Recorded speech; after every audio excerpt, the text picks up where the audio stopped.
यहाँ पर मौजूद आप सभी लोगों का अभिनंदन करता हूँ।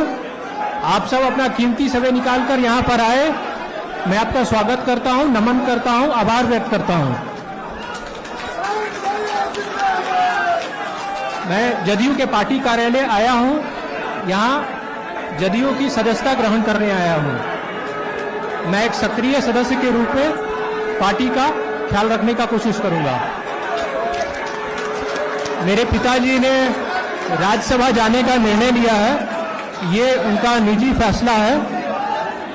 मैं उसे स्वीकार करता हूं, आदर करता हूं।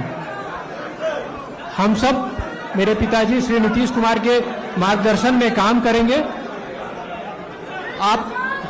आपका जो विश्वास आप पार्टी ने और जनता ने जो मुझ पर विश्वास किया है, मैं उस पर खरा उतरने की कोशिश करूंगा।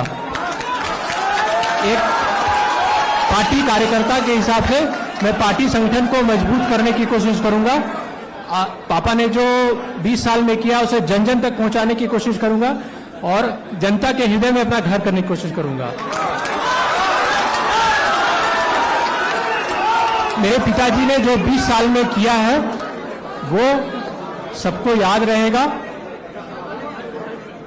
मुझे गर्व है जो भी पिताजी ने 20 साल में किया है। सारे बिहार वासियों, देशवासियों सबको मेरे पिताजी पे गर्व है। धन्यवाद। आप सभी पार्टी कार्यकर्ता, जमीनी लेवल के कार्यकर्ता, वरिष्ठ नेताओं, जनता, बिहार की जनता, देश की जनता, सबसे अनुरोध करता हूं कि आप पापा पे अपना विश्वास बनाए रखें और अपना मनोबल बनाए रखें। धन्यवाद।